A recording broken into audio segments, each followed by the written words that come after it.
Nosotros construimos el reino de Dios. Es decir, construir canciones. Hermanos y hermanas, lo han entendido completamente. Podemos recordar cuando al principio Dios eligió a los israelitas. Él dijo, si realmente guardan mi pacto y guardan mis enseñanzas, serán entre todos los pueblos. Mi pueblo serán entre todos los pueblos. Mi pueblo me pertenecerán como un reino de sacerdotes y una nación santa. En ese momento Dios, a los israelitas, les habló así.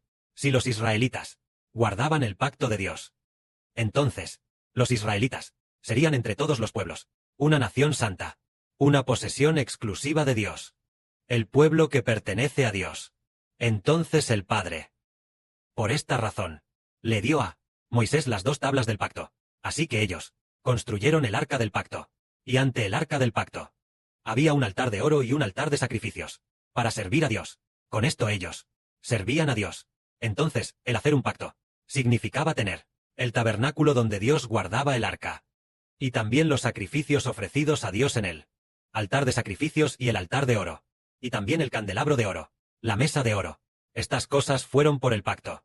Entonces hoy decimos que el Padre Celestial hace un pacto con nosotros, para hacernos entre todos los pueblos su pueblo. Entonces este pacto, ¿qué es? ¿Qué pacto hizo el Padre Celestial? Entendemos que su pacto es su espíritu, el espíritu del Padre y del Señor. Entonces, ¿cómo podemos el Padre y el Señor darnos su pacto y darnos la vida del Padre y del Señor? ¿A nosotros, el Padre y el Señor, qué quieren obtener de nosotros? Así como en la antigüedad, Dios dio su pacto a Israel, para obtener de Israel el servicio del altar de oro y del altar de sacrificios, y también el servicio del candelabro de oro, y de la mesa de oro. Este servicio es obtener de Israel el servicio de los sacrificios que los israelitas ofrecían a Jehová. Ellos en ese tiempo ofrecían ovejas y bueyes como sacrificio, ofrendas de grano como sacrificio, y también incienso como sacrificio, ofrecido a Dios. Ellos obtuvieron, de esta manera, el Padre Celestial, de entre los israelitas, hizo el pacto, y obtuvo el servicio de los israelitas. Entonces hoy decimos que Jehová Dios, con la espiritual nación de Israel hace un pacto. ¿Qué obtiene el Padre de nosotros? Para demostrar que nos hemos convertido en el pueblo de Dios, de una palabra del Padre, una palabra que enseñó al hermano Heber. Entendemos lo que el Padre quiere obtener de nosotros. El pacto del Padre está con nosotros. El Padre dijo, somos un reino de alabanza. El Padre quiere de entre nosotros recibir alabanza de nuestras bocas.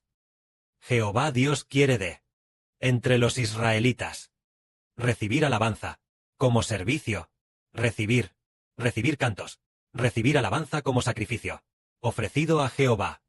Este es nuestro Padre Celestial Jehová, que del reino de Israel quiere recibir alabanza, y por eso estableció el reino de Israel. Pensamos, ¿porque el Padre estableció una nación para nosotros? ¿Fue por qué razón? ¿Fue sin motivo? No, el Padre Celestial hizo un pacto con nosotros, estableció una nación para nosotros, haciendo que fuéramos una nación, el reino espiritual de Israel, para ser una gran nación. Entonces, a las naciones y pueblos, fuera del reino de Israel, nos ayudó a destruirlos, y nos llevará a la Jerusalén celestial. Así, en el futuro, viviremos en la nueva tierra, por los siglos de los siglos. Este es el pacto del Padre Celestial, para que seamos su propio pueblo. Entonces, dado que solo hay un Dios, su pueblo son únicamente los israelitas, los gentiles, no pertenecen al pueblo de Dios. En el nuevo pacto, el Israel espiritual es el pueblo de Dios. Quien no crea en Israel, no siga a Israel, para alabar a Jehová, no es del pueblo de Israel. El Padre, de entre nosotros, desea recibir alabanza. Por eso decimos que la siguiente construcción del templo ya no es como antes. El templo que construimos antes se terminó, pero al adorar, nos dimos cuenta de que Dios no recibió mucha gloria, el Señor tampoco obtuvo gran gloria, pero ahora, el templo que construimos, el templo que se está construyendo, hermanos y hermanas, vemos que las letras de las canciones también son mucho mejores que antes. Después, el hermano Heber, hermanos y hermanas, Después de que se las entregaran, y se organizara la revisión, el hermano Heber las modificó personalmente. Una canción, la modificación de cada canción, tal como, porque el hermano Heber, al crear y traducir la Biblia, obtuvo una hermosa experiencia.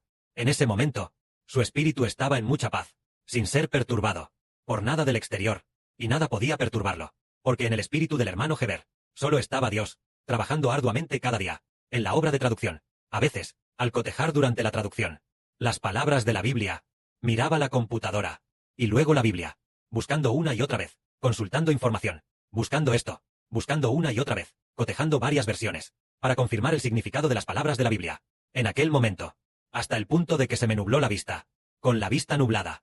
Al mirar, ya se me nublaba la vista, así que incluso, no veía claro por la vista nublada. Después de media hora, la vista empezó a mejorar gradualmente. A veces, estaba sentado en la silla todo el tiempo, y luego enfrente había una computadora portátil, traduciendo constantemente, traduciendo y traduciendo, y se arruinaron, creo que unas 3 computadoras. En el proceso de traducir la Biblia, se arruinaron, tantas como 3 computadoras, pero en aquel tiempo, las computadoras eran todas de segunda mano, no como las de ahora, este tipo de buenas computadoras, todas eran de fabricación nacional, de segunda mano. El hermano Rehoboth también le regaló al hermano Heber una computadora, que luego también fue arruinada por el hermano Heber. Una o dos, ya lo olvidé. Esto es para hacernos entender que durante ese periodo, concentrado, trabajando con mucho enfoque, lo maravilloso es que, una vez, por haber estado sentado demasiado tiempo, sentado y sentado todo el tiempo, durante ese tiempo, siempre estaba sentado en esta silla, me sentaba desde la mañana, y luego, no había casi nada para comer, solo de manera casual, comía un poco de comida, y luego, seguía trabajando constantemente, todo el día, más de 10 horas de trabajo de traducción. Una vez, perseverando de esta manera, me di cuenta de que en ese periodo, adelgacé mucho. Ahora estoy mucho más gordo. En ese periodo estaba extremadamente delgado. Así que los de los muslos, estos músculos, me dolían muchísimo. Una vez, tenía que ir al baño. Cuando fui al baño, al llegar al baño, ya no podía mantenerme en pie. Por más que intentaba pararme, tampoco podía sostenerme. Y me caí en el baño. Una vez, tenía que salir a recoger la ropa, traerla, para cambiarme. Al recoger la ropa, al usar el palo para colgar la ropa, me di cuenta de que, realmente no podía sostenerme en pie, y me caí, haciendo que el pulgar de la mano izquierda o derecha, se apoyara contra el suelo, y luego me dolió, parece que por 1 o 2 meses. Al recordar aquellos días, ¿cuál fue la razón? Porque estaba traduciendo con mucha concentración. Aparte de traducir, no había nada más que hacer. En ese tiempo, solo me concentraba en hacer el ministerio de traducción. En aquel momento, el hermano Rehoboth también ayudaba al hermano Heber. Él hizo una cosa, copió personalmente la Biblia traducida por el hermano Heber. Parece que el Nuevo Testamento, excepto por unos pocos libros, que eran relativamente pocos, de esos escritos, aparte de esos pocos libros, copió todo el Nuevo Testamento. Lo que copió en ese momento, estaba muy ordenado. Parece haber copiado un cuaderno, o 2 cuadernos, copiado todo de manera muy prolija. Es muy maravilloso. Y debido a esto, el ministerio de traducción de la Biblia, sin darse cuenta, inesperadamente, se completó la traducción, y al ser exiliados, una vez en el exilio, no se imaginaron que tendrían que usar la Biblia traducida por el hermano Heber para pastorear a los hermanos y hermanas. El hermano Heber, cuando estaba traduciendo, se propuso la meta, diciendo que una vez que esta Biblia estuviera traducida, en el futuro serviría para pastorear bien a los hijos de Heber. En ese momento, el hermano Heber estaba convencido de que tendría muchos hijos. Él consideraba que los que son salvos son todos hijos de Heber, pero no sabía que él era el padre de la patria. Pero en su corazón pensaba, para alimentar bien a muchos hijos. Eso era lo que pensaba. Inesperadamente, esto se cumplió, haciendo que nosotros, un grupo de hijos, gracias a la traducción, tuviéramos la verdad con precisión. Ya no hay doctrinas erróneas de la religión mezcladas en la Biblia, ni tampoco esa confusión de no tener claro quién es Dios. Ese pensamiento vago y confuso. Además, es muy claro. Lo que es, y lo que no es, no es. Cada punto de vista es muy evidente, muy claro, permitiendo que un grupo de hijos, en el camino de conocer a Dios, encontraran quién es Dios. Es el Padre Celestial Yahvé. Entonces, al Padre Celestial Yahvé, debemos aferrarnos firmemente, creer en el Señor Jesús, amar al Señor con nuestra vida, recibir el Espíritu del Padre Celestial, y así recibir a Dios. Y debido a esta traducción, ahora entendemos que el hombre debe recibir el Espíritu Santo, nacer de nuevo para ser salvo. Si uno no nace de nuevo, No es salvo. Estas verdades nosotros las hemos comprendido por completo.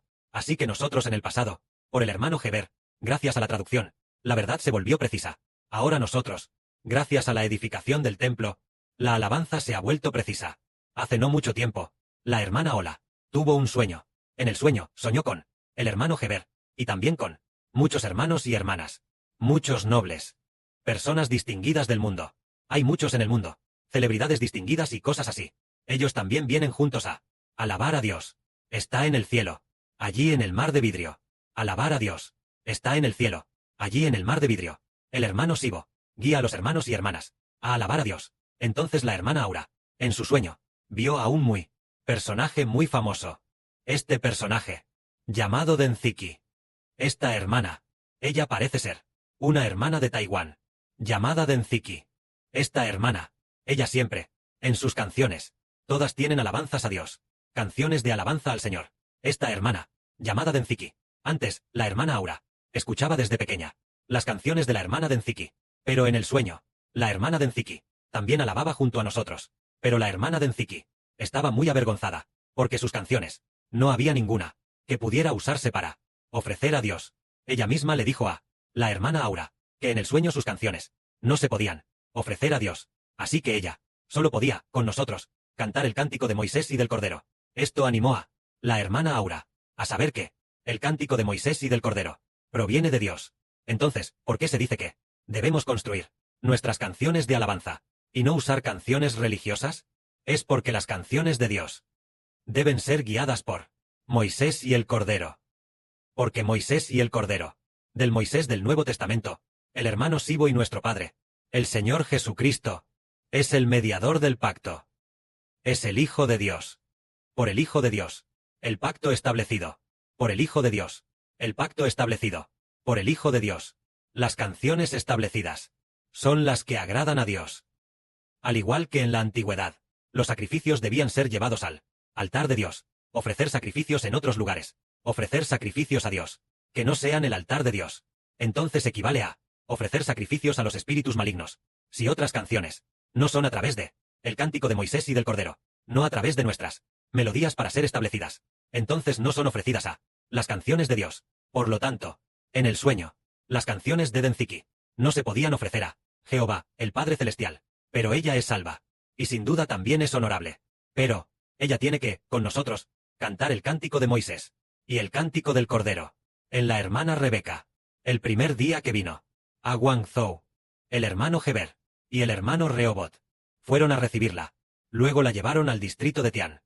Poco antes de llegar a donde ellos vivían, allí en la aldea de Sipai, la hermana Rebeca, en el camino, no paraba de cantar. En ese tiempo, nuestras canciones eran solo unas 10, así que al poco tiempo, terminó de cantarlas. Después de terminar, ella empezó a cantar canciones religiosas de nuevo. Heber dijo: hermana, no se puede cantar eso, por favor no cantes esta canción no es nuestra canción, no se debe cantar. Entonces ella dijo: está bien, no la cantaré más, no la cantaré más. Pasado un momento, después de solo 2 o 3 minutos, volvió a tararear una canción con melodía religiosa. Entonces, Heber le dijo a Rehoboth: hermano Rehoboth, dile a la hermana Sunlan que no puede cantar. Entonces el hermano Rehoboth, con mucha tristeza, dijo: hermana Sunlan, no cantes más, no cantes más. Él, con mucha tristeza, lo dijo así. Entonces la hermana Sunlan dijo: entonces no cantaré más, no cantaré más. De ahora en adelante, no cantaré nada de eso. Después, de hecho ella, no volvió a cantar canciones religiosas. Pero ella respondía así: pero nuestras canciones son muy pocas. Nuestras canciones son muy pocas. El hermano Heber, prometiendo solemnemente, dijo: en el futuro vendrán muchas hermanas. En el futuro vendrán muchas hermanas. Eso fue en julio de 2024, cuando la hermana Rebeca llegó a Guangzhou. ¿Quién iba a pensar que, en septiembre de 2025, comenzaríamos a construir nuestras canciones? Así que ahora, tenemos suficientes canciones para cantar. Todos los días hay 24 turnos. En el futuro, las canciones que ofreceremos a Dios en un día, las canciones para Dios, en un día se ofrecerán 2,400 canciones a Dios. 24 turnos, cada turno, 100 canciones al Padre Celestial. Y cada canción ha sido sellada por el hermano Heber y confirmada para que el Padre Celestial reciba la gloria. Amén.